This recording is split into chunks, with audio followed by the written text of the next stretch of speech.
जय श्री राम दोस्तों। आज हम पीजीबीपी के बाद हमारा कैपिटल गेन का चैप्टर शुरू कर रहे हैं। तो आज से हम कैपिटल गेन के बारे में सीखेंगे। कैपिटल गेन की शुरुआत हमारी होती है। कैपिटल गेन किसे कहते हैं, उसमें कैपिटल क्या है। तो सबसे पहले तो कैपिटल गेन कब आएगा, ट्रांसफर ऑफ कैपिटल एसेट। मतलब अगर मैं कोई कैपिटल एसेट को ट्रांसफर करूंगा तभी मेरा कैपिटल गेन आएगा। तो सबसे मेन चीज हो गया कि सबसे पहले तो ट्रांसफर होना चाहिए और कैपिटल एसेट का होना चाहिए। तो सबसे पहले तो हमें जानना पड़ेगा कि कैपिटल एसेट क्या चीज है, क्योंकि कैपिटल गेन तभी होगा जब कैपिटल एसेट ट्रांसफर होगी। तो सबसे पहले कैपिटल एसेट का मीनिंग समझते हैं। प्रॉपर्टी ऑफ एनी काइंड, कोई भी टाइप की अगर प्रॉपर्टी है, वो चाहे मूवेबल हो, इमूवेबल हो, कनेक्टेड टू बिजनेस हो या बिजनेस से ना कनेक्टेड हो, वह सभी एसेट को हम कैपिटल एसेट कहेंगे। लेकिन इसमें जैसे हमारा बिजनेस से रिलेटेड स्टॉक इन ट्रेड है, जो कि हम बिजनेस में उसका सेल परचेज करते हैं, तो जो अगर बिजनेस से कनेक्टेड स्टॉक इन ट्रेड है तो वो हमारा कैपिटल एसेट नहीं होगा। रूरल एग्रीकल्चर लैंड है तो उस पर हमें कभी कैपिटल गेन नहीं लगता, वो भी एग्जेम्प्ट है, तो वो भी कैपिटल एसेट नहीं कहलाएगी।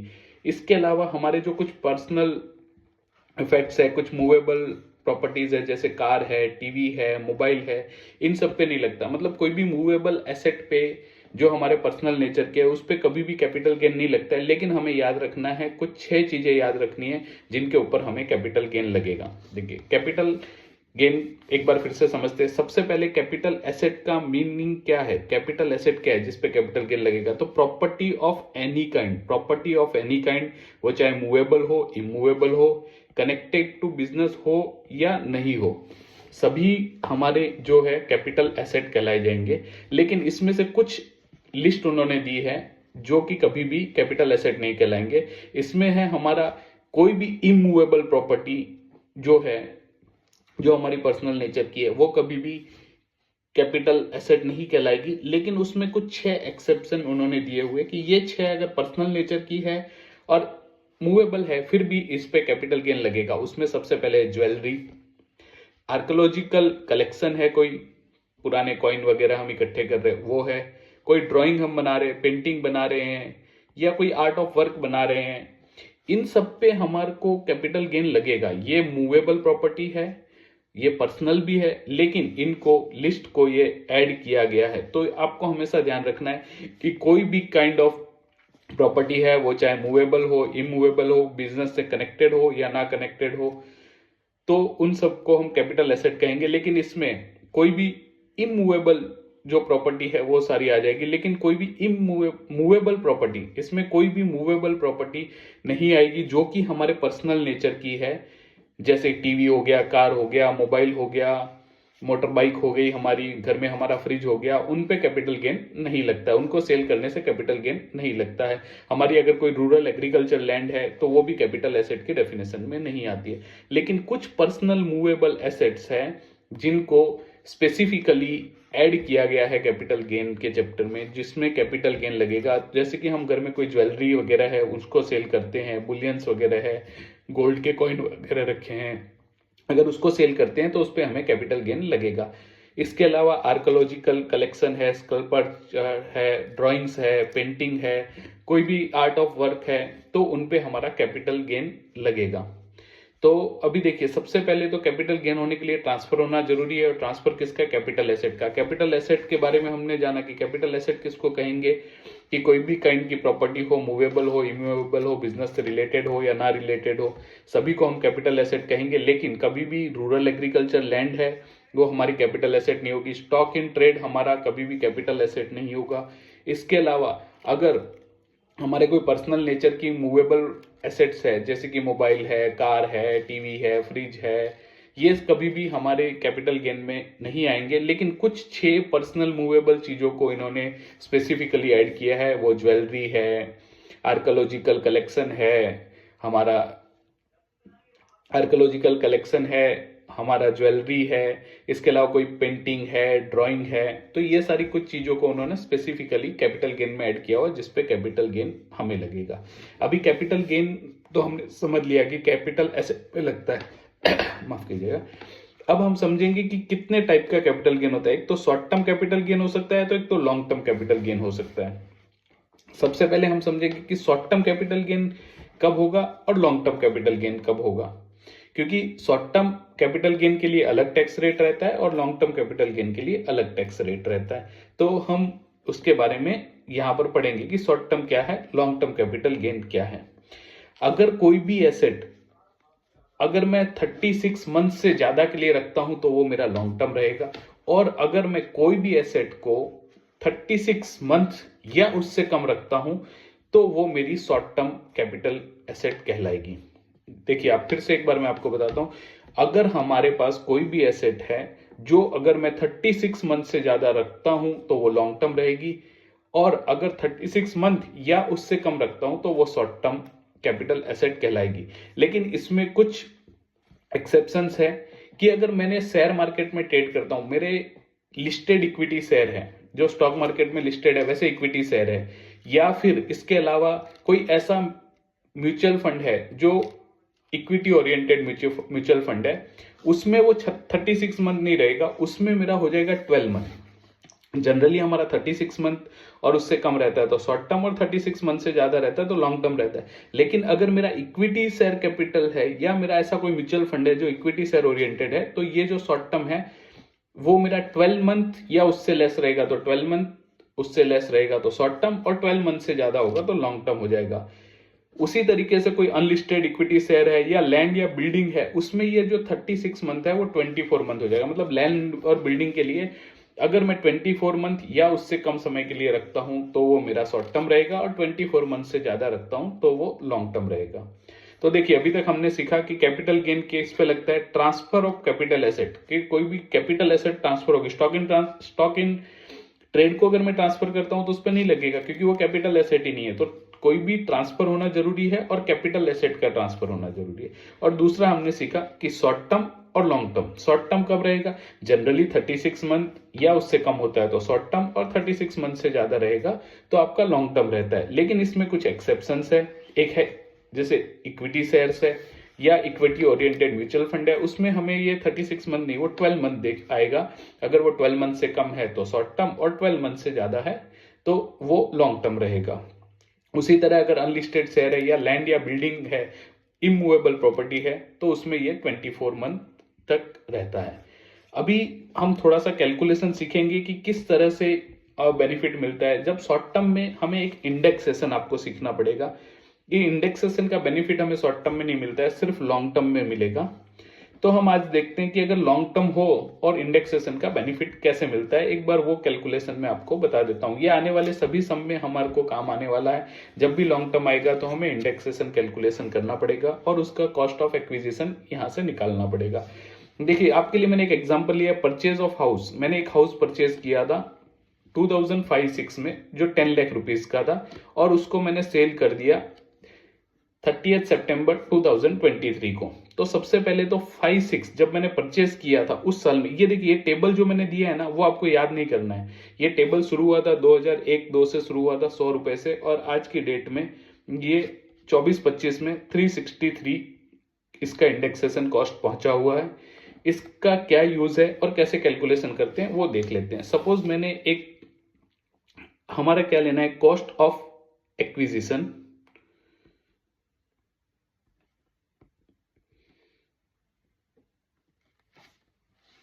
देखिए, सबसे पहले हमें कॉस्ट ऑफ एक्विजिशन ले लेना है।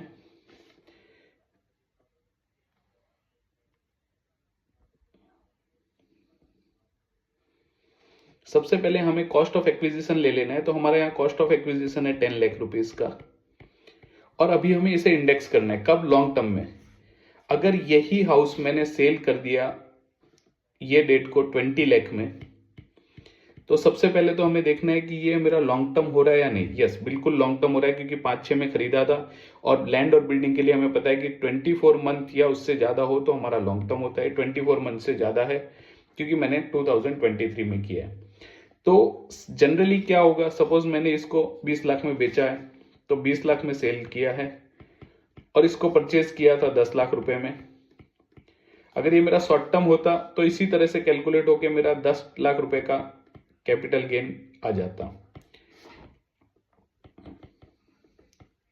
लेकिन जब अगर मेरा लॉन्ग टर्म है और इमूवेबल प्रॉपर्टी है तो उसके लिए मुझे इंडेक्सेशन का बेनिफिट मिलता है। तो इंडेक्सेशन कैसे कैलकुलेट करते हैं? देखिए 10 लाख रुपए का खरीदा था, किस ईयर में खरीदा था हमने, उसका जो हमारा ये जो है 2005-6 मतलब 5-6 में खरीदा था।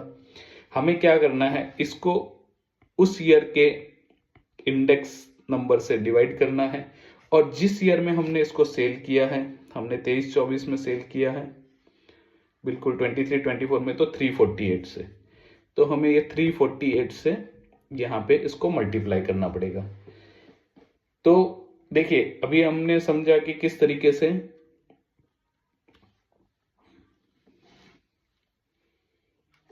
एक मिनट दोस्तों, तो जो भी इसका कॉस्ट आएगा वो जो कैलकुलेशन करेंगे, जो भी कॉस्ट आएगा वो कॉस्ट हमारा कॉस्ट ऑफ एक्विजिशन हो जाएगा। मान लीजिए कि इसका कैलकुलेशन करने पर हमें मिलता है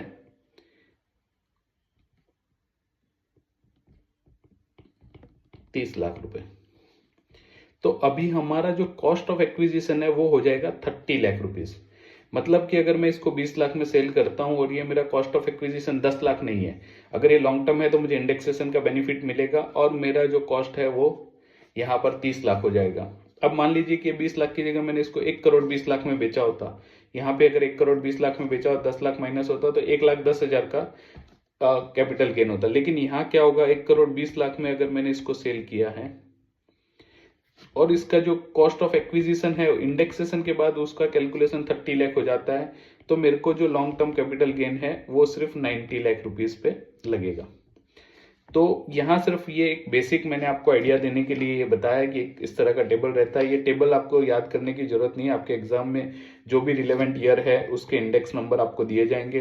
जिस ईयर में परचेज किया उसका इंडेक्स नंबर भी रहेगा, जिसका सेल किया उसका भी रहेगा।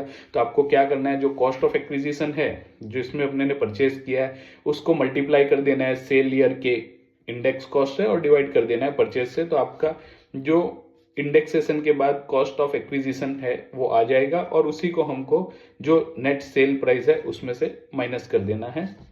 तो हमारा जो भी आएगा वो कैपिटल गेन आएगा और उस पर हमें कैपिटल गेन लगेगा। अभी तक सीखा कि कैपिटल एसेट होना चाहिए, उसका ट्रांसफर होना जरूरी है, या तो शॉर्ट टर्म होगा लॉन्ग टर्म आएगा। लॉन्ग टर्म है तो जो इंडेक्सेशन का कैलकुलेशन हमने सीखा।